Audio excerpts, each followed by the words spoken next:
The NCAA tweaks its basketball rules basically every year, and usually I don't care. But one of the changes for the 2023-24 season is huge, and I genuinely can't believe more people aren't talking about it. In this video, we'll analyze some numbers with numbers.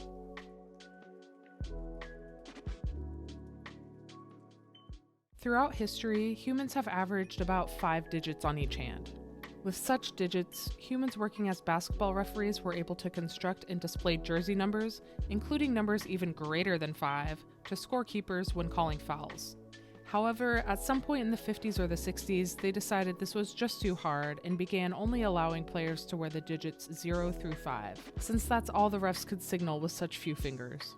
This gave players in the NCAA only 37 jersey number options, and they've just had to deal with it. Until now. It's unclear why the 2023-24 season was the time when the NCAA finally decided that refs could stand to signal larger numbers with their hands, but I'm not complaining. The WNBA has been allowing players to wear larger digits for years, and many of the WNBA refs do NCAA games too, so I guess they prove themselves capable. But now that the restriction is lifted in the NCAA, there's probably a ton of players taking advantage, right? Actually, not really. Now, you'd think there would be some kind of list online containing the name and jersey number of every NCAA women's basketball player, and you would be wrong. Or if there is, I couldn't find it. So using the WeHoop R package, I was able to pull player box scores for every D1 women's basketball game this season.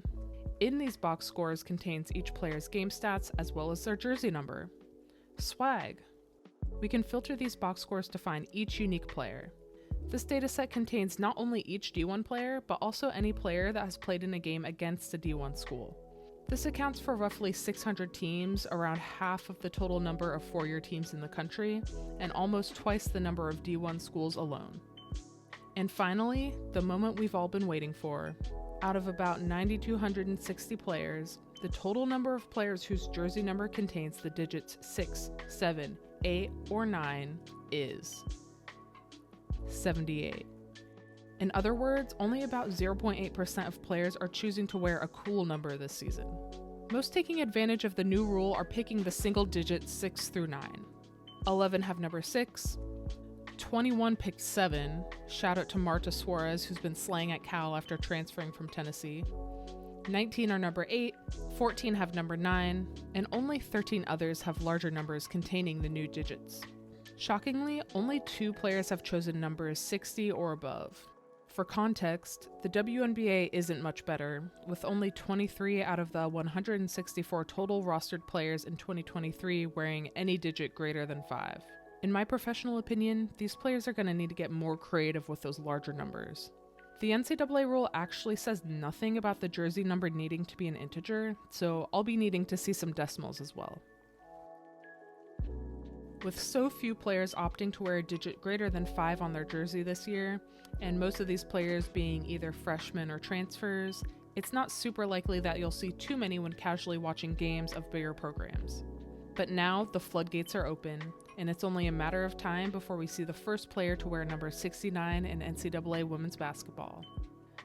Who do you think it will be? Thank you so much for watching my first ever long-form video. I've been wanting to make a video like this for a really long time, and I finally did it. If you enjoyed this video, please consider liking and subscribing, and check out my TikTok if you haven't already. I post a little bit more consistently there, but I hope to keep making more long-form content like this in the future. Also, be sure to let me know in the comments what you thought about this type of video. I appreciate you watching, and I'll see you next time.